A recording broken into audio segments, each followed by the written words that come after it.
तो वही बता दें कि अयोध्या में रामलला की प्राण प्रतिष्ठा पूरी हो गई है। इसी के साथ राम भक्तों का 500 साल का लंबा इंतजार खत्म हो गया है। प्राण प्रतिष्ठा समारोह में पीएम मोदी, सीएम योगी समेत देश के तमाम दिग्गज मौजूद हैं। पीएम मोदी के दक्षिण भारत में विभिन्न मंदिरों में पूजा पाठ के अनुष्ठान को जब रामलला के श्री जन्मभूमि पर बन रहे भव्य मंदिर से जोड़कर देखते हैं तो दक्षिण से रामनगरी अयोध्या की यात्रा बहुत कुछ बयां कर रही है। देखिए ये रिपोर्ट।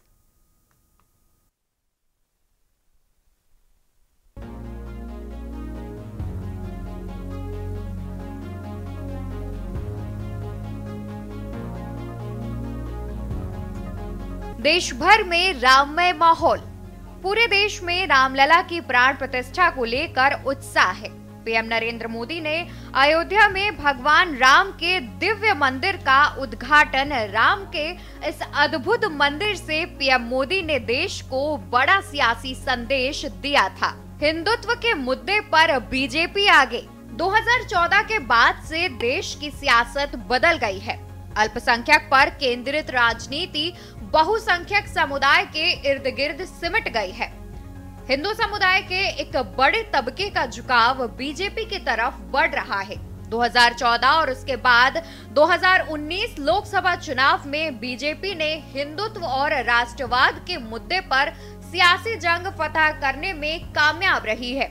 इसी का नतीजा है कि तथाकथित धर्मनिरपेक्ष कहलाने वाली विपक्षी पार्टी के नेता भी अब मंदिरों में जाकर माथा टेक रहे हैं। लेकिन बीजेपी इस पर काफी बढ़त बना चुकी है।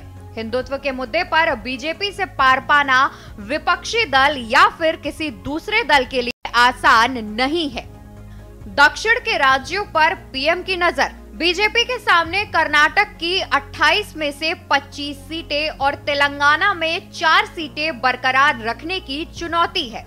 बीजेपी ने साल 2019 के लोकसभा चुनाव में तेलंगाना की 17 सीटों में से 4 पर जीत हासिल की थी। बीजेपी कर्नाटक और तेलंगाना के अलावा केरल, तमिलनाडु और आंध्र प्रदेश जैसे दक्षिणी राज्यों में अपना आधार मजबूत करना चाहती है।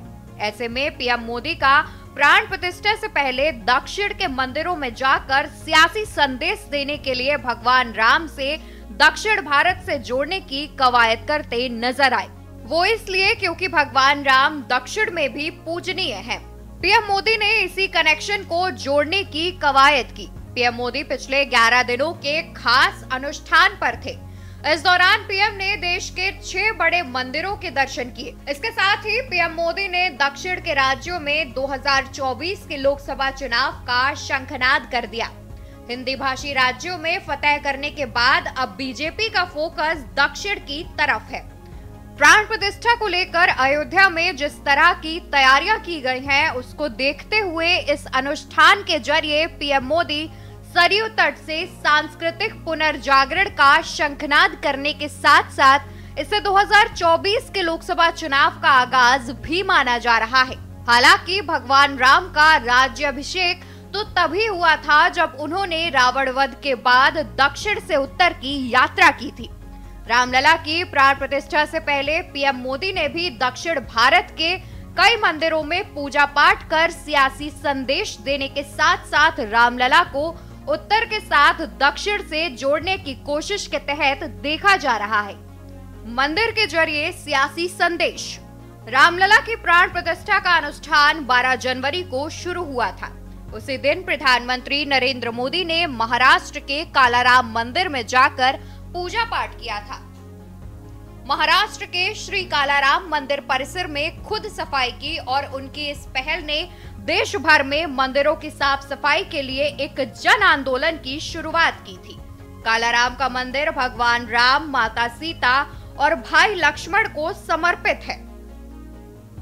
इस प्राचीन मंदिर के बारे में कहा जाता है, भगवान राम 14 साल के वनवास के दौरान माता सीता और लक्ष्मण के साथ यहाँ पंचवटी में आकर ठहरे थे।